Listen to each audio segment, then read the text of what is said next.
নদীমাতৃক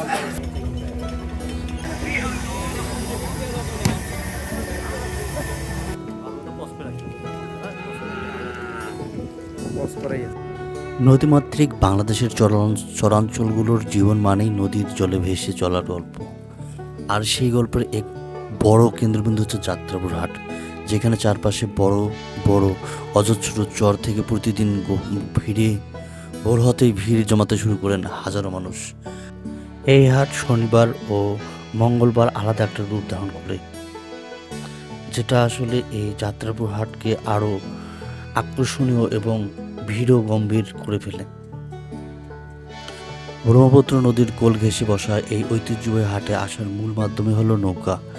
দূর দূরান্তের চর থেকে টাটকা শাকসবজি, গৃহপালিত পশু আর নিত্য প্রয়োজনীয় পণ্য নিয়ে হাটে আসেন চরের বাসিন্দারা। নৌকা থেকে পণ্য নামানোর জন্য সকালবেলা এখানে ভিড় লেগেই থাকে। কেউ এসেছেন এখানে সাপ্তাহিক বাজার করতে, আবার কেউ এসেছেন নিজের হাতে ফলানো ফসল বিক্রি করে পরিবারের মুখে হাসি ফোটাতে। যাত্রাপুর হাট কেবল কেনাবেচার জায়গা নয়, এটি চরাঞ্চলের মানুষের সুখ দুঃখের মিলবন্ধনের এক অনন্য মিলনমেলা।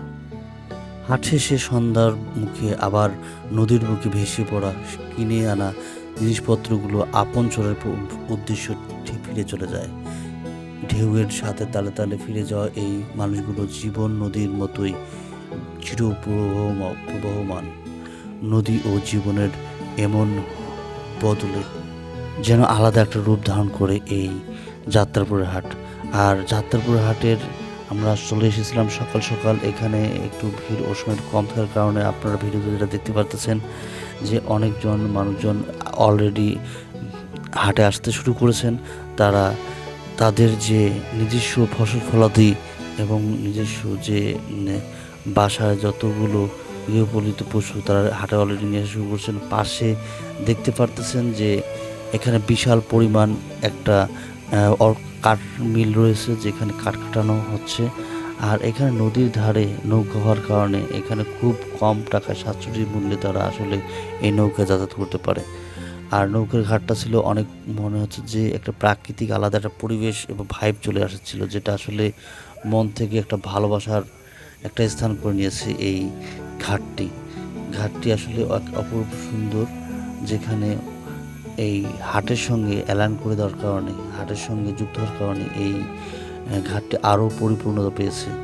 এখানে সকল ধরনের সবজি এবং ফসল ফলাদি, যেখানে কেউ দেখুন আখ নিয়ে এসেছে, কেউ নিয়েছে পেঁয়াজ, আলু, মরিচ, ঢেঁড়স, বহুত যার যেটা ফসল ফলাদি রয়েছে তারা সেই ফসল ফলাদি নিয়ে এসেছেন এই হাটে বিক্রি করার জন্য। এই হাটে বিক্রি মোটামুটি দাম সবার হাতের নাগালের মধ্যেই ছিল, যেটা আসলে এই মানুষজন যেটা এখান থেকে এই হাটটাকে কেন্দ্র করেই তারা তাদের জীবিকা নির্বাহ করেন। এখানে দেখুন পেঁয়াজের দাম মোটামুটি অন্য হাটের তুলনায় কিছুটা হলেও কম এখানে দেখা গিয়েছে। পাশে অনেকজন পেঁয়াজ এখানে বড় বড় আড়তদাররা এখানে থেকে কিনে তারা বাইরের বাংলাদেশের যে কোনো স্থানে তারা নিয়ে যায়। এইখান থেকে যেহেতু এরা চরের অঞ্চলে ফসল ফলায়, তাই এইখানকার পেঁয়াজ পুরো দেশি এবং আলাদা একটা টেস্টি লাগে এই পেঁয়াজগুলো, যে পেঁয়াজগুলোর একবার পিওর দেশি এবং চরে ফলানো এই পেঁয়াজগুলো, যেটা দামে অনেকটা সাশ্রয় এবং এই আকারটা মোটামুটি ছোট ছোট হয়ে থাকে। এখানে পেঁয়াজটার দাম আমরা করছিলাম, তারা প্রায় 1600 টাকার মতো মন চেয়েছিল।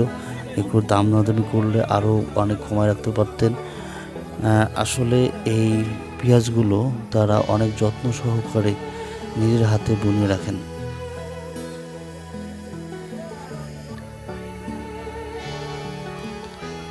এদিকে ঘোড়ার গাড়ি এই যাত্রাপুর হাটের একজন যে প্রধান একটা যানবাহন। এখানে যা কিছুই মালবাহী ট্রাক বা মালবাহী যে লরি, তার পরিবর্তে এখানে ঘোড়ার গাড়ি ইউজ করা হয়।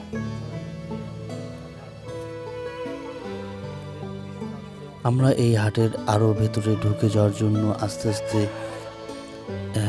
শেষের দিক থেকে একটু সামনের দিকে আসার জন্য চেষ্টা করতেছিলাম এবং এদিকে এসে দেখি এই যে অনেকে ধান, তারপর হচ্ছে যে অনেক কিছু রয়েছে, পাট। এদিকে সুন্দর একটা পরিবেশ দেখা যাচ্ছিল। আমরা চলে আসছিলাম এখানে। এদিকে আবার অনেকে খড়ি, গাছ, অনেক কিছু বিক্রি করতেছেন। এই যে এক ভাই এখানে খড়ি তারা নৌকা থেকে নিয়ে এসে তারা ঘাটের সাইডে রাস্তার পাশে রেখে দিচ্ছেন, যে তারা এগুলো বিক্রি করবেন। পরিবেশটা ছিল এক অন্যরকম, যেহেতু নদীর পাশে এই হাটটা ছিল একরকম অন্যরকম একটা দৃশ্যময় হাট, যেটা আসলে গ্রাম বাংলায় একটা আলাদা প্রাকৃতিক পরিবেশ এবং সৌন্দর্য মণ্ডিত হয়েছে। এরকম হাট নদীর ধারে আসলে বাংলাদেশের পরিমাণে খুবই কম রয়েছে, যা এই হাটে আমরা দেখতে পেরেছি।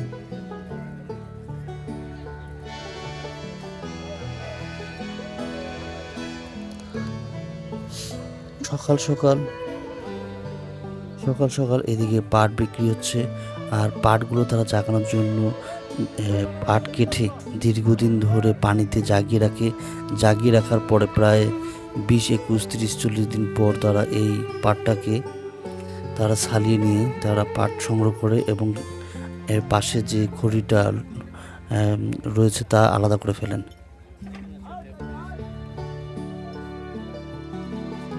এদিকে যারা ক্লান্ত হয়ে রয়েছেন তারা আসলে এখানে আসতেছেন আর এই গরমে শরবত খাচ্ছেন। আমরা হাট যুগে একটু ভেতরে যাওয়ার চেষ্টা করতেছি। অনেকে আবার দেখতেছি তারা আসলে ফসল ফলাদি বিক্রি করে তারা আসলে কাপড় কেনার জন্য দোকানের সামনে ভিড় করতেছেন, যেটা আসলে তাদের একটা সাপ্তাহিক এবং মাসিক একটা টার্গেট থাকে যে এই সময় তারা এই কাজটা করবেন।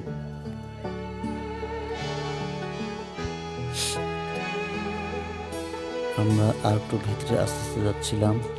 এদিকে দেখছি তান্ত্রিক মামা এখানে তার অনেক ধরনের তাবিজের খোল, তারপর চিরুনি, অনেক ধরনের সরঞ্জাম খুব সামান্য কিছু টাকায় তারা বিক্রি করতেছে, যেটা আসলে এই হাটে আলাদা একটা দোকান।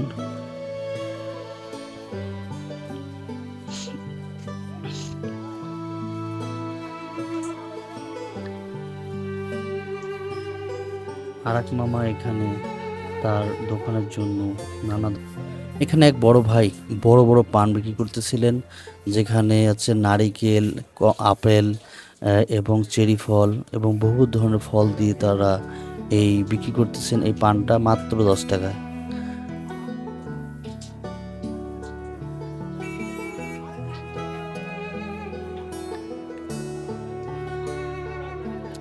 বুকচেরা নদী, উত্তাল ঢেউ আর নৌকার উপর নির্ভর বিশাল আকৃতির সব সার জীবনে ঝুঁকি নিয়ে মাইলের পর মাইল নদীপথে পাড়ি দিয়ে মানুষগুলো কোথায় যাচ্ছেন? উত্তর হচ্ছে উত্তরবঙ্গের সবথেকে বৃহত্তম বিপজ্জনক পশুর হাট কুড়িগ্রাম যাত্রাপুর হাট। সেখানে শুধু খেয়া নৌকায় করে প্রতিদিন শত শত চোরের হাজির হন, শত শত কোটি টাকার গরুর কেনাবেচা করতে কিভাবে একটি চরের মানুষের ভাগ্য বদলে যায় এই হাটে এসে ভিডিওতে শেষ পর্যন্ত দেখুন। ব্রহ্মপুত্র নদীর অববাহিকায় অবস্থিত যাত্রাপুর হাট কেবল একটি সাধারণ হাট নয়, এটি চরাঞ্চল মানুষের হাজার হাজার পরিবার এবং হাজার খামারের জীবনরেখা। জাহাজমারা, খাসপাড়া, মোল্লার চর কিংবা সাহেবের আলগার মতো বিচ্ছিন্ন দুর্গম চরাঞ্চল থেকে এখানে পৌঁছানোর একমাত্র মাধ্যম হলো নৌকা। ভোর হওয়ার আগেই চরে খামারিরা তাদের পরম যত্নে লালন পালন করা গরুগুলোকে নৌকায় তোলেন। কোনো নৌকাকে টানা 3 থেকে 4 ঘন্টার প্রতিকূল স্রোতের সাথে লড়াই করে পৌঁছাতে হয় এই যাত্রাপুর হাটে।